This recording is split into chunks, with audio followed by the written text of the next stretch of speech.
you have this historic season in college, and you could have probably been the first overall pick in the NFL draft, but you come back to college. So what about it where you're like, I got to do it again? Again, I always wanted to be a college football player. And so for me, leaving college early didn't make any sense. But at the end of my junior year, my coach that recruited me, John Malkovich, got fired. And so I seriously started thinking about going to the NFL because who wants to be in college with the new coach and all that stuff. And two things happened. The first thing was I was talking to Mac Brown, who was the new coach, and I pretty much decided I was taking off. And he said, I know you're probably leaving, but you've been here the longest, so I'd just love for you to give me a heads up on what's going on with the team. So we spent about 3 hours me sharing everything I thought and felt about the team.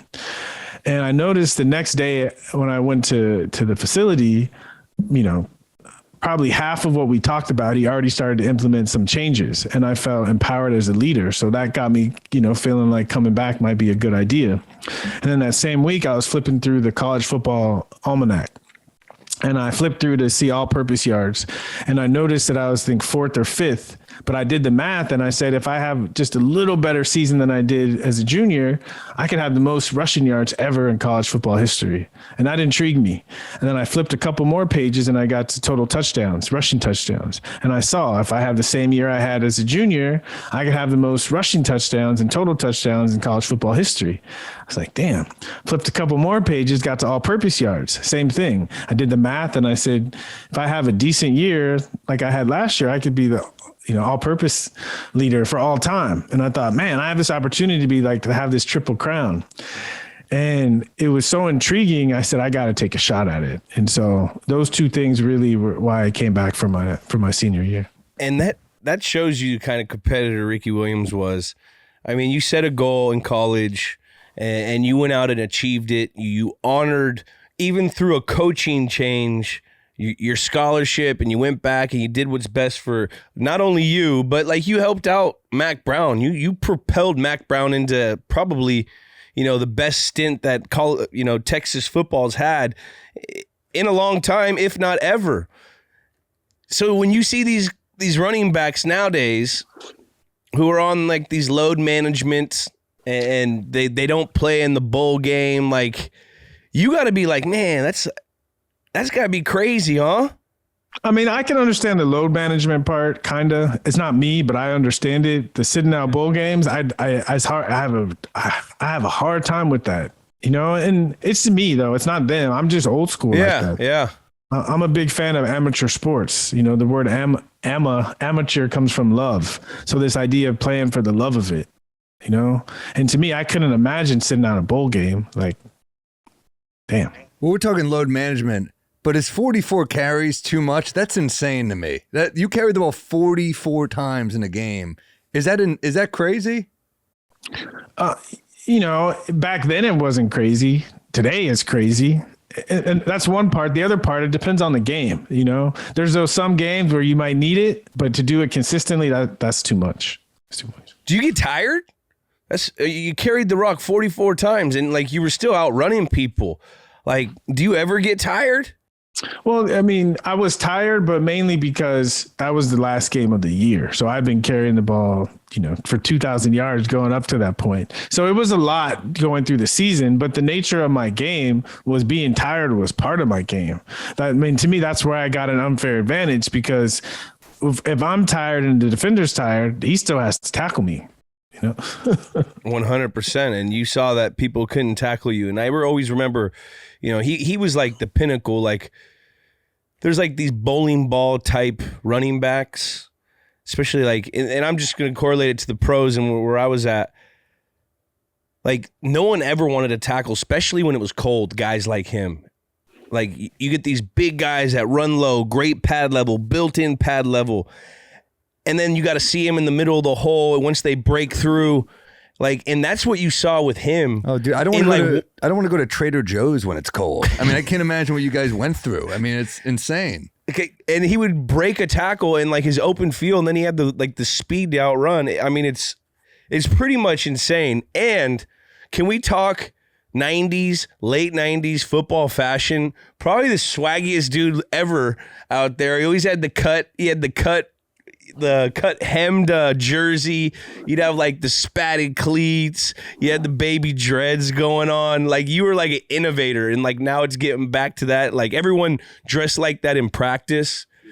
Like, you know, you always like try to swag out in practice, but the game you never. Like Ricky Williams actually swagged out throughout and created like pretty much swag for 90s football. You have to be Ricky's level of good. I mean, I saw a guy in the one train the other day in a cut hem shirt. He did not have Ricky's physique, so it didn't work. But when you have the skill to back it up like Ricky did, I always say like Eddie Murphy, you know, delirious raw. He wears you can't wear that outfit as an open micer, but when you're Eddie Murphy, you can wear that outfit. You got to have the swag and the skill to back it up, which you had because you were a great player. I think is all part of the vision. You know, I think to be a great athlete, you got to have a vision of that great athlete in your head that you're trying to work towards. And for me, the outfit, you know, the costume was a big part of that image. Look good, play good, feel good. Or what was it? Look good, feel good, play good? Exactly. Prime time, baby. Yeah, it's real. Can you talk about getting drafted into some of the teams you played on, you know, the Saints, Miami? I mean, what were those experiences like for you? Well, Julian said it really, there's so much about fit, you know, like to me, if you get drafted, they've scouted you, you got talent, but I think the next level is finding that system where you fit. Part of it is the scheme, but also part of it is the personnel. And I think it was close. It was really close for me in New Orleans. And I think the time I got traded to Miami, it was the perfect fit. It was a team that played hella defense. They had a pretty good quarterback, pretty good receiving core, but they really wanted to establish the run. And I think, you know, that was a sweet spot for me. New Orleans was close. You know, we had a great defense when I got drafted. Quarterback position, we had two guys named Billy Joe. And we didn't really have anything else on offense. And so and I think also Coach Ditka was a little bit old school in his hiring of coaches, because our offensive coordinator, he just believed the old school, you know, run the same play and make them stop you, you know, and that didn't work. I got to Miami, Norv Turner, who was in my mind an offensive genius, especially scheming a run game. And he saw what I did well, and he used motion and schemes to make sure that my talent could accomplish things on the field, and it worked. It worked. Then I stayed with Miami, and I was versatile enough that I could find a place to fit. You know, Ronnie Brown was drafted in 2005, and we started running the Wildcat, which was great. It kept us both on the field. And then my last season, I played with the Ravens. And, you know, I see this a lot, but I see it's really difficult late in your career, especially if you had some success, to go to a new team, because, you know, I was in Miami. We went through the ups and downs, like everywhere in Miami. Everybody knew me, loved me, appreciated me. I went to Baltimore. It was like a whole new, like I had to start over at the beginning. You know, I was almost 40. You know, I had to start over at the beginning, trying to like make a name for myself, improve myself. And that's a lot. It was a lot. So I ended up only 1 year in Baltimore, and I decided, you know, I'm ready to do something else. I completely agree. That's half the reason why I retired. If I wasn't going to play there, I don't want to play anywhere else, because I want to learn a new scheme. I don't want to go learn the new lunch ladies, the people in the building. Like, you know, you become family with these people, and then you got to reestablish yourself, you know, and people do shit differently. You know, they may not get this of you. They may not.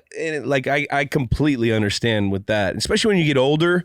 Like when I was older in the locker room, like you got a lot of young players, and there's different, like our generation was your generation was completely different than the one before, and vice versa. You become the older guy. It's like, maybe it's time for me to get out. Yeah. You know, I don't do that dance. I don't, you know, or this, or I'm not on my phone all day. You know, it's crazy how different it changes every 10 years in that locker room.